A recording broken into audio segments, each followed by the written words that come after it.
अस्सलाम वालेकुम YouTube family, welcome back to another video. आज मैं बनाने जा रही थी मूंग मसूर की दाल और साथ में वाइट चावल। सबसे पहले मैंने दाल जो है वो मसूर की दाल ले ली। उसके ऊपर जो है वो साथ ही मैंने मूंग की दाल ऐड कर दी। इनको अच्छे से वॉश करके और इसको जो है वो भिगो के कुछ देर के लिए रख देंगे। यहाँ पर आप लोग देख सकते हैं कि कितनी इसकी चीज़ें वगैरह तैर रही हैं। अच्छा जी, इसको वॉश कर लिया। अब जो है प्रेशर कुकर में इसको ऐड कर दें।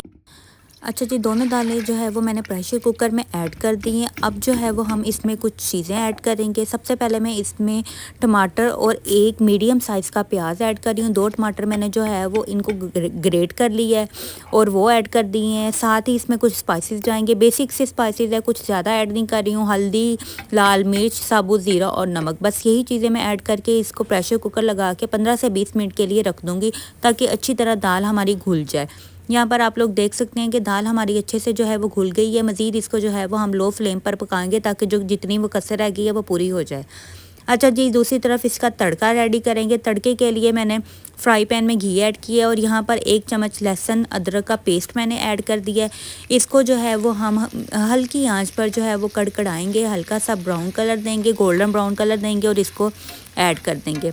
मैं तड़का हमेशा जो है वो लहसुन अदरक के पेस्ट का ही लगाती हूँ, कुछ भी ऐड नहीं करती हूँ। कुछ लोग जो है वो ज़ीरा का लगाते हैं, लेकिन मैं जो है वो लहसुन अदरक के पेस्ट का तड़का लगाती हूँ। यहाँ पर आप लोग देख सकते हैं कि मीडियम आंच पर मैं इसको गोल्डन कलर दे रही हूँ। तेज़ आंच करेंगे तो ये जल जाएगा क्योंकि हमने इसका पेस्ट बनाया हुआ है और ये बहुत ही बारीक है। जितनी तेज़ आंच होगी उतनी जल्दी ये जलेगा। हल्की आंच पर इसको हम लोग जो है वो गोल्डन कलर देंगे। बस इतना सा कलर देना है। आप लोग देख सकते हैं स्क्रीन पर किस तरह का कलर है। अब जो है वो हम इसको दाल में ऐड कर देंगे। तड़का जी मैंने दाल में ऐड कर दिया है।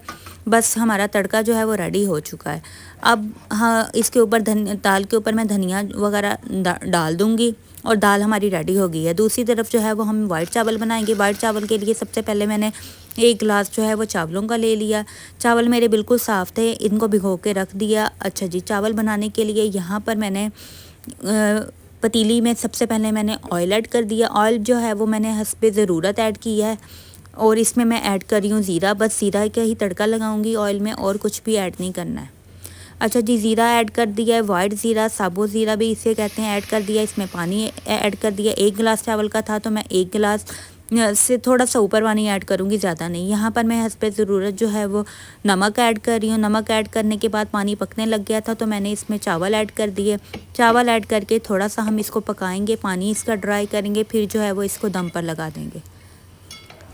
ये बहुत ही दाल और चावल की आसान सी रेसिपी है, क्विक सी रेसिपी है। तकरीबन आधे 1 घंटे में दोनों चीज़ें रेडी हो जाती हैं। यहाँ पर आप लोग देख सकते हैं कि पानी पकना शुरू हो गया है।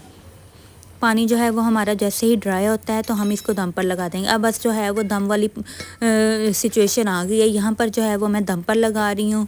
पानी मेरा ड्राई हो गया, बस इतना सा पानी रख के मैंने इसको दम पर लगा दिया है। ठीक 10 मिनट बाद इसका जो है वो दम मैंने खोला है तो आप लोग देख सकते हैं कि चावल मेरे जो है वो कितने खिले खिले से बन चुके हैं। इसको चेक करते हैं कि चावल हमारे गले हैं या नहीं। यहाँ पर मैंने चावल को चेक किया तो चावल आप लोग देख सकते हैं कि बहुत अच्छे से गल गए हैं। चावल और दाल हमारी बिल्कुल रेडी है। अब बस जो है वो इसकी बॉल में शिफ्ट करते हैं दाल को। यहाँ पर मैंने दाल को शिफ्ट किया और चावल आप लोग देख सकते हैं कि दोनों चीज़ें रेडी हैं।